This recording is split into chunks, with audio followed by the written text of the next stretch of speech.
ఖానాపురం మండల కేంద్రంలో బీఆర్ఎస్ మండల పార్టీ ఆధ్వర్యంలో ఏర్పాటు చేసిన పత్రికా విలేకరుల సమావేశంలో పాల్గొన్నారు నరసంపేట మాజీ శాసనసభ్యులు పెద్ది సుదర్శన్ రెడ్డి. ఈ సందర్భంగా మాట్లాడుతూ కేసీఆర్ దశాబ్ది కాలం పాలించిన నాటికి ముందు రైతుల దుస్థితి ఎలా ఉందో ఇప్పుడు అలానే ఉన్నది.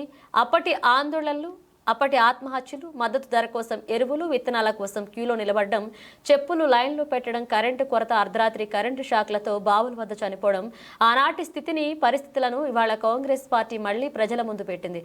దీనికి ప్రతి రైతు సాక్ష్యం. కేసీఆర్ పథకాలు ఎలా వస్తున్నాయో కదా. మార్పులో భాగంగా ఈ పథకాలు పోగా పెంచి చెప్తున్నటువంటి కొత్త పథకాలు వస్తాయని ఆశతో ఓట్లు వేశారు ప్రజలు అన్నారు. ఈ కార్యక్రమంలో ఓడిసి ఎంఎస్ చైర్మన్, మాజీ ఎంపీపీ, మాజీ జెడ్పీటీసీ, మాజీ వైస్ ఎంపీపీ, మాజీ సర్పంచ్లు, ఎంపీటీసీలు, మండల పార్టీ నాయకులు, క్లస్టర్ బాధ్యులు పాల్గొన్నారు. కూడా గ్రామీణ ప్రాంతాల్లో, పల్లెల్లో, తండాల్లో ముఖం చూపించడం లేదు. సంవత్సరం పూర్తి దశకు వచ్చింది.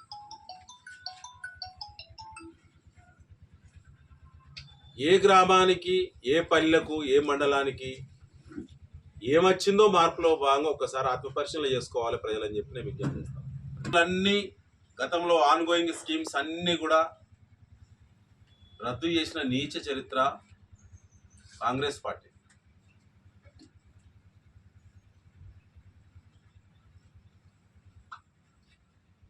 ఇవాళ బ్రహ్మాండంగా కేసీఆర్ గారి దయతో తెచ్చిన గోదావరి ప్రాజెక్టు కింద, పాకాల కింద పంట దిగుబడి పడిపోయింది. ప్యాడీ అయితే పూర్తిగా 40% దిగుబడి పడిపోయింది.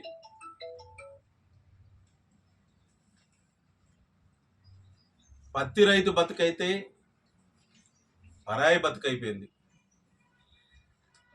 2-3 క్వింటాలు దాటి పత్తి దిగుబడి వచ్చిన రైతు ఒక్కరు కూడా దొరుకుతలేరు ఊళ్ళల్లో.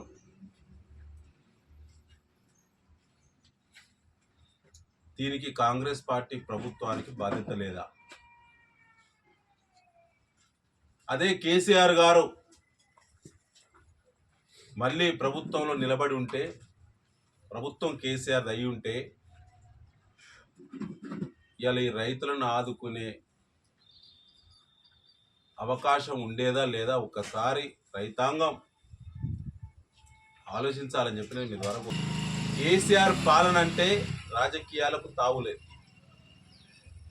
పథకం ఏదైనా జెండా మోసిన కార్యకర్తలకు పరిమితం కాకుండా ప్రజలందరికీ పరిమితమైనటువంటి పథకాన్ని తీసుకొచ్చిండు.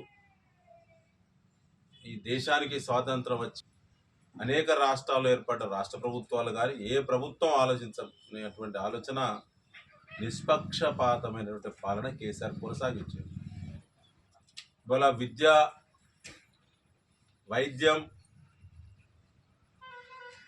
ఇవాళ రైతాంగ పరిస్థితులు, నిరుద్యోగ సమస్య,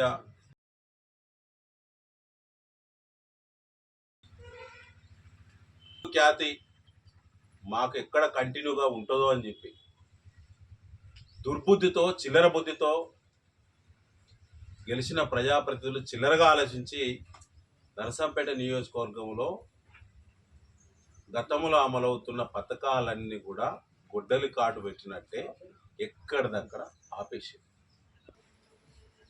నియోజకవర్గంలోని ఇంటింటికి పంపిస్తాం త్వరలో.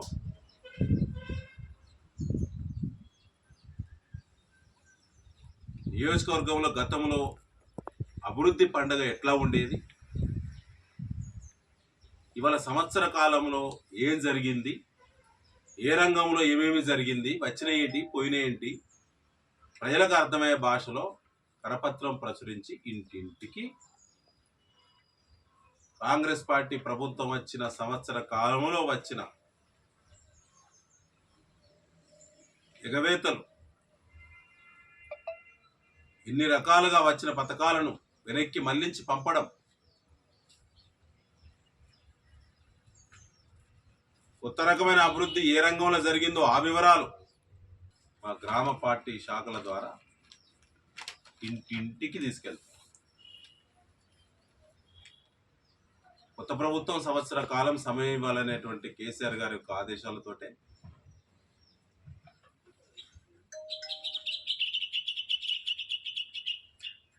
ఇన్ని రోజులు ఆగడం జరిగింది. రేపు 7వ తారీఖు అనంతరం ప్రజలను చైతన్యపరిచేటువంటి అనేక కార్యక్రమాలు బీఆర్ఎస్ మండల కమిటీల ఆధ్వర్యంలో, గ్రామ కమిటీల ఆధ్వర్యంలో ఊరూరు తండ ప్రతి ఇంటింటికి తీసుకెళ్తాం.